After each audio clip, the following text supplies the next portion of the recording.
Au calme! Salut à tous, aujourd'hui un petit peu de nostalgie dans cette Au calme puisqu'on va s'intéresser au top 6 des dessins animés qui ont pour certains bercé leur enfance. Et quant à moi, mon adolescence, puisque si vous me suivez déjà depuis un petit moment, vous vous doutez que en 2000 ça faisait belle lurette que j'avais troqué les couches culottes pour les sexy boxers, plus communément appelé le moule bite.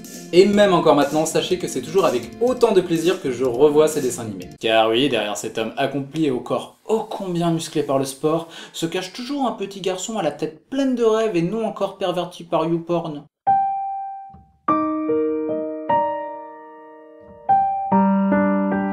T'es ridicule. Ferme ta gueule.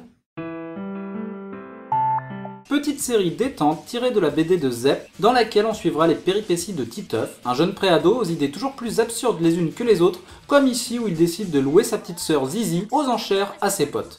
Une fois, poster de femme avec presque pas de soutien-gorge deux fois, poster de femme avec presque pas de... 37 fluo avec méga explosion sur la langue. 31, 32, 50. ouais. Adieu, j'ai vendu pour 50 sucettes. La force du dessin animé vient surtout de ses différents personnages au caractère bien défini. Manu, Hugo, la maîtresse aux 5 hippans ou encore la fameuse Nadia que je n'ai personnellement jamais pu encadrer, passant son temps à faire tourner en bourrique notre protagoniste principal, fou amoureux d'elle, et puis violente avec ça. Non mais ça va pas dans ta tête, Titeuf, spasmophile. A savoir qu'à l'heure actuelle, la série est toujours en production. Tu nous as pris pour des débiles de ta planète Zork ou quoi? Foot de rue est une série télévisée d'animation franco-italienne, centrée comme vous le savez, ou l'aurez compris du moins, sur le football. Football oui, mais dans la rue. Foot de rue. Dès lors, on suivra les aventures de Tag et son équipe qui, au fur et à mesure des épisodes, tenteront de réaliser leur rêve, soit remporter la Coupe du Monde de foot de rue.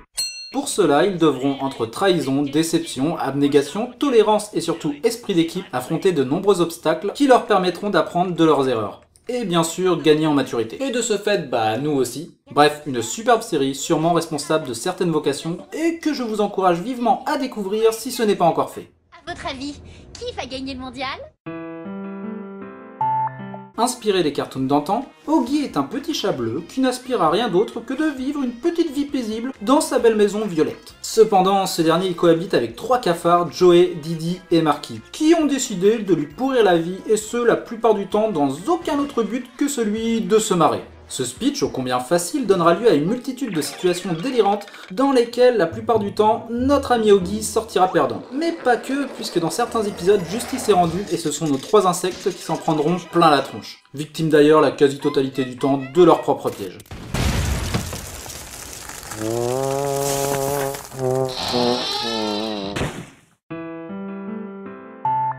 Bon déjà, juste pour le générique, pas qu'il soit dingue, hein, mais moi juste le fait d'incorporer des images du vrai Jackie dedans suffit à mon bonheur. Après, pour ce qui est de l'histoire, c'est assez classique.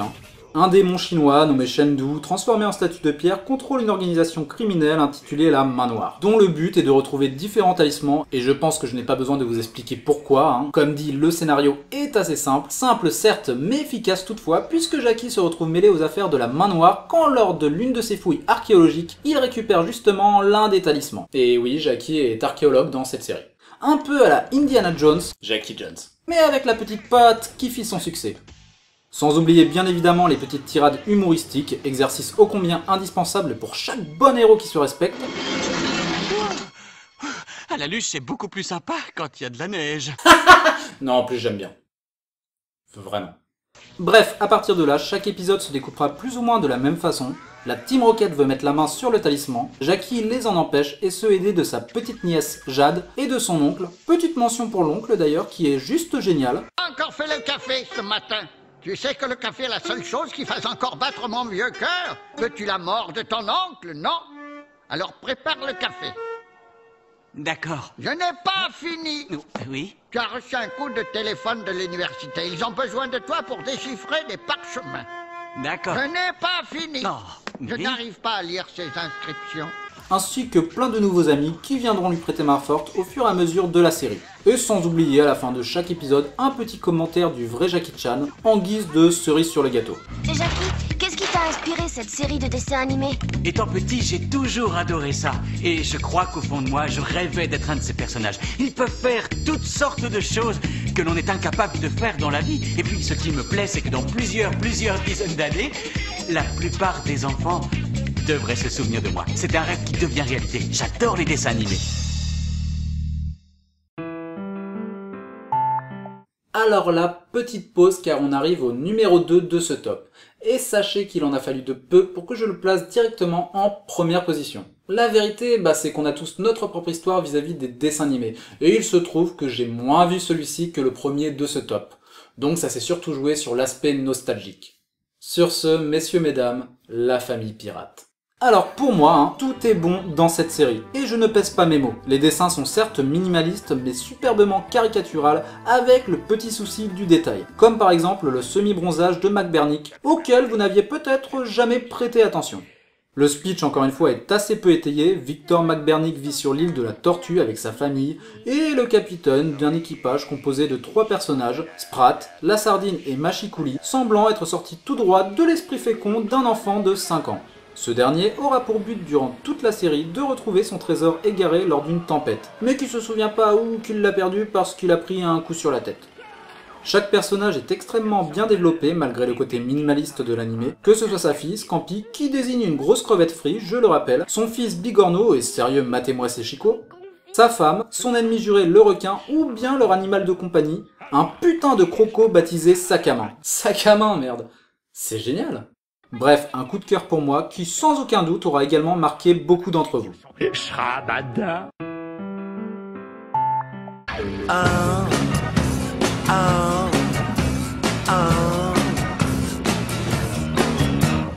Five little monsters were riding through space. The spaceship broke and they fell into space. They gotta get out, but they don't know how. So they're waiting and waiting in a creepy, creepy house. La la la la la la la la. We like monsters.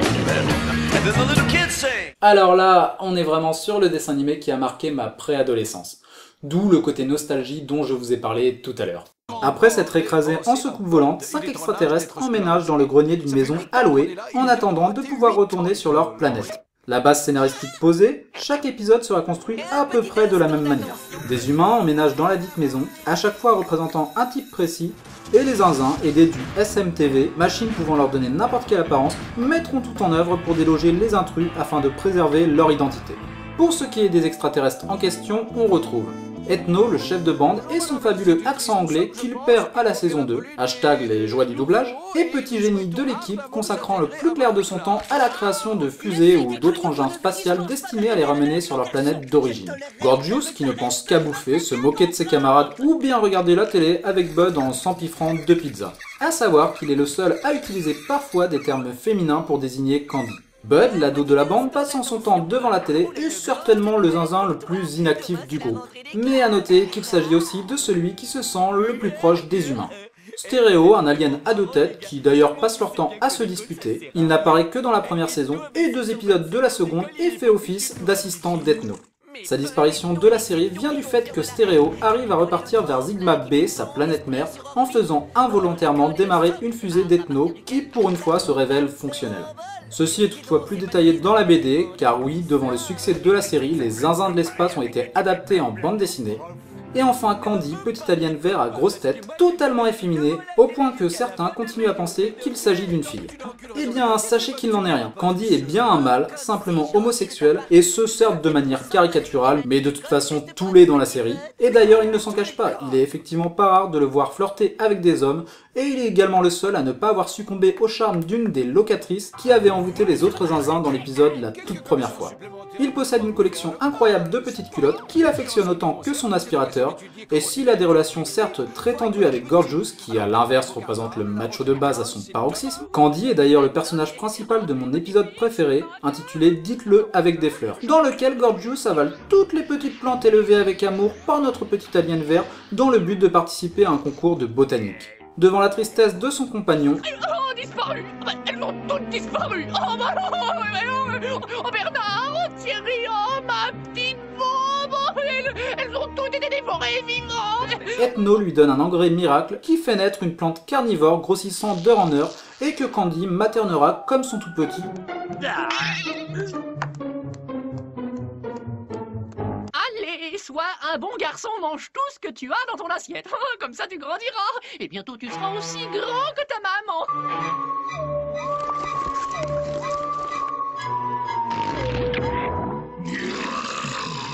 Alors que cette dernière, on arrive juste à grignoter la maison. Pas tout de suite, Candy, mais je crois que ta plante vient d'attaquer le dessert. Et là, je dis que c'est le bouquet. Merci d'avoir regardé la vidéo, j'espère qu'elle t'a plu. Tu peux t'abonner, liker et patati et patata. Et n'hésite pas à me laisser ton top en commentaire ou bien tes impressions, tout simplement. Je réponds très souvent, certains d'entre vous sont très bien placés pour le savoir.